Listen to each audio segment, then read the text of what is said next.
نبي محمد وحو الله عليه الصلاة والسلام حديث صحيحها رسول كاوح حسين ولا كل من نبي إبراهيم هبين كيل ديلمية فرين بو الناس وفر نبي إبراهيم وحو مدي سلاني جارسي وحارض الشيخ تاج أرنت قلا ماشى شنذا الله يراضه وكان الهاي وأوليدي سكوع عسوم أيوه طيبة التربة عذبة الماء وإنها قيعان غرزها سبحان الله والحمد لله ولا إله إلا الله والله أكبر عيد جنادو وحوية مد وناكسن وأدقون بيهد ومعايهين ومالس كسمانون بهرائية بورائية ترنطرطون لهين وحلقوا بيريو البرواقة يدا يكون بحرانا وذكريا سبحان الله والحمد لله ولا إله إلا الله والله أكبر قف ولبا وران كرا odayga iyo islaanta iyo mid mutacallima mid waliba wardiga iska kooban uu akhri karaa isagoo boqolaal iyo kumayaala dawad beeraysaa jannadii waxyaabaha jannada lagu beero waxa kamid ah istighfaarta astaghfirullah wa atubu ilayhi astaghfirullah astaghfirullah astaghfirullah astaghfirullah astaghfirullah ma dadkeenu waa khaldaan astaghfirullah waa qalad astaghfirullah taas lagu dhawaaqay سيد استغفار نبي يقول عليه الصلاة والسلام استغفار توحى هرموض وأين تلاهضه لا إله إلا الله لا إله إلا أنت اللهم أنت ربي لا إله إلا أنت خلقتني وأنا عبدك وأنا على عهدك ووعدك ما استطعت أعوذ بك من شر ما صنعت أبو لك بنعمتك علي وأبو بذنبي فاغفر لي فإنه لا يغفر الذنوب إلا أنت ذكر جاء قفك كل واقع قالين كهرها طول انت قالين كدنب جندو قالين hadduu gelinka dambe ku dhawaaqana gelinka hore jannadu galaya kolba waqtiga uu ku dhawaaqo jannu ku helaya waa wixii jannada lagu helay waaba dikriga iska koobanba qofku waxa xafidi kara aayatul kursi nabigu wuxuu leeyahay calayhi salaatu wasalaam qofka akhriya salaad walba marka baxa aayatul kursi qofka akhriya lam yamna'hu min dukhul aljannati illa an yamut jannada inuu galo waxba ka hor joogo inuu dhinto waxa isku beegmayo isagoo ku wardiyay وصلاة كبحية يسقى نفط كبحه جنده على طول وقال يا ذا قليل بسم الله الأعظم بقى كتيرة شيطان كينوي كايريس وحكم ذا وحيابو النبي وحسين إنه سهل بقى قابقان جنده اللي قال يا دعاء سوقا مركا وقال يقف وآخره لا إله إلا الله وحده لا شريك له له الملك وله الحمد يحيي ويميت وهو حي لا يموت بيده الخير وهو على كل شيء قدير waxaa loo qoray abu nabi alayhi salaatu wasalaam alf xasana kun oo xasana macnaheedu waxa way kun lagu dhuftay 1 milyan oo xasana loo qoray 1 milyan oo dambina waa laga dhaafaya 1 milyan oo darajana waa loo dalaacaya waxaynu uga jeednaa waa buniya lahu baytan fil janna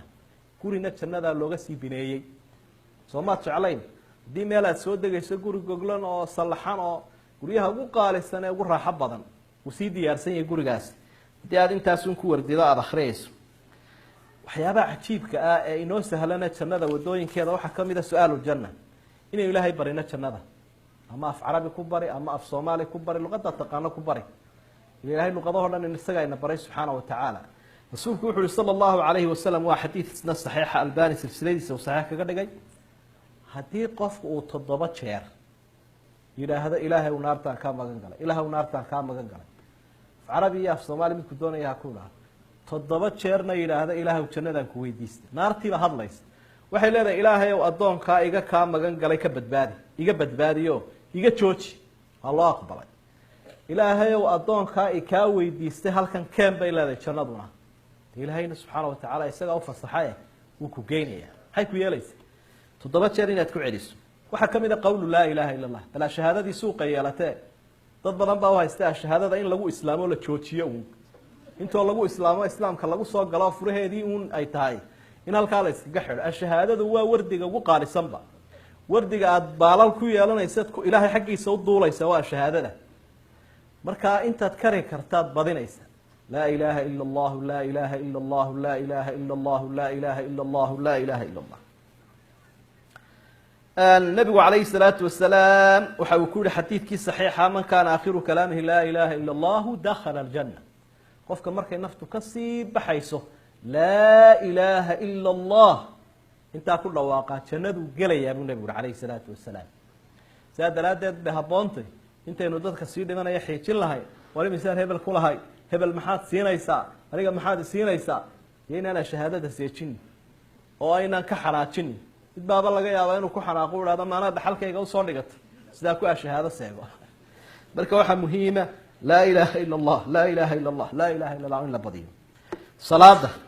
salaada xusay nabigu calayhi salaatu wasalaam qofka ku dadaalaya salaada ee aan xaqiraynin dayacaynin ilaahay agtiisa cahdi buu dhigtay iyo ballan inuu jannada geliyo hadduu xataa gef ku dhacaba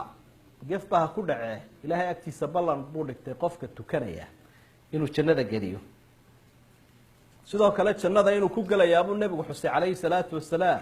qofku hadduu ku dadaalo 12 ragcadood ee raatibada la yidhahda salaadaha raaca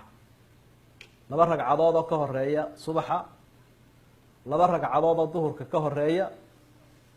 2 ragcadood oo ka dam ama 4 ragcadood duhur ka horeeya way jiraan labaduba iyo 2 duhur ka dambeeya 2 maghrib ka dambeeya 2 cishaa ka dambeeya marka duhurkii baa wuxuu leeyahay maxay 6 buu leeyahay iyo salaadaha kale oo 6 casarkii markaa kuma darin nabigu calayhi salaatu wasalaam marka 12 ragcadood hadduu qof ku dadaalo jannadu galayaa buu rasuulku sallallahu alayhi wasallam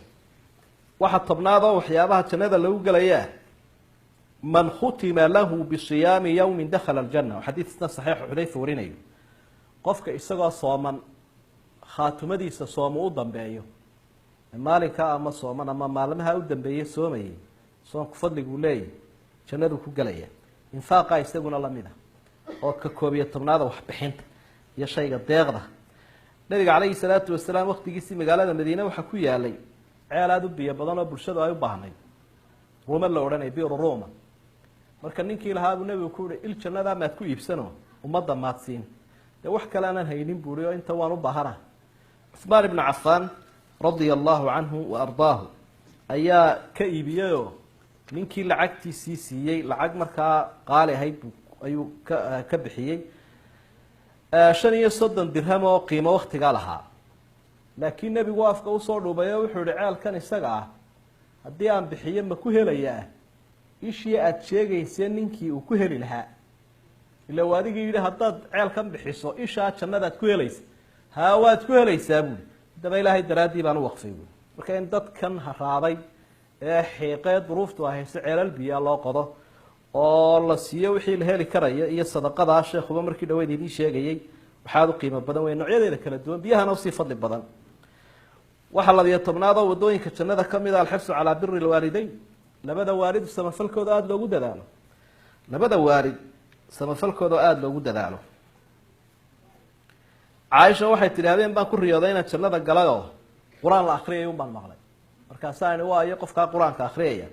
Haritha ibn Nu'man ninkii la oran jiray baa jannada ku jira quraanka akhriyay baa leeyahay nabigaan u sheegay markaasuu yiri kadhalika albirru samafalka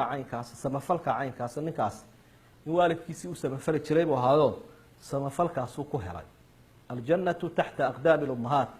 jannadu waxay ku jirtaa hooyada agteeda hoosteeda marka haddaad hooyada galka qabatood maslaxatood u samafasho way kaaga dhaqaaqay haddii kale lugtii aw samiray ka saari